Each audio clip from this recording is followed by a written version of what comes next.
Facciamo appello ai 50-59, sono gli ultimi giorni per prenotarsi, bisogna che si prenotino. È iniziata con questo appello l'inaugurazione del nuovo centro vaccinale all'ex Maber di Castrette di Villorba.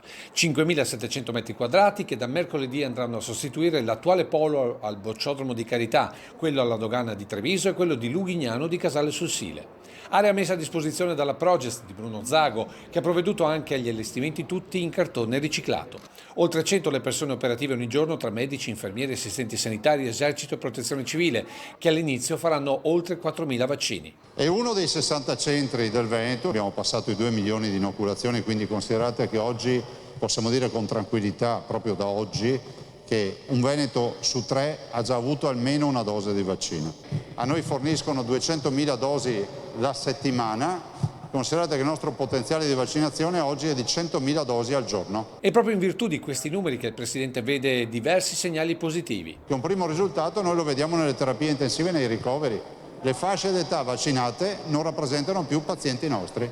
Ne veniamo fuori, penso che sia iniziata ufficialmente la fase di convivenza con il virus.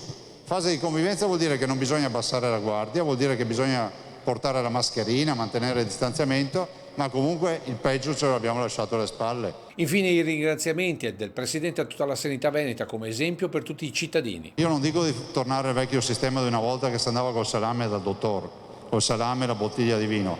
Basta un grazie. Ed essere coscienti che ci chiamano pazienti perché bisogna essere pazienti. L'ultima battuta è per l'incontro con il commissario all'emergenza Covid di giovedì prossimo. Cosa dirà a Figliuolo giovedì? Lo dico in Veneto? Sì. Dammi vaccini.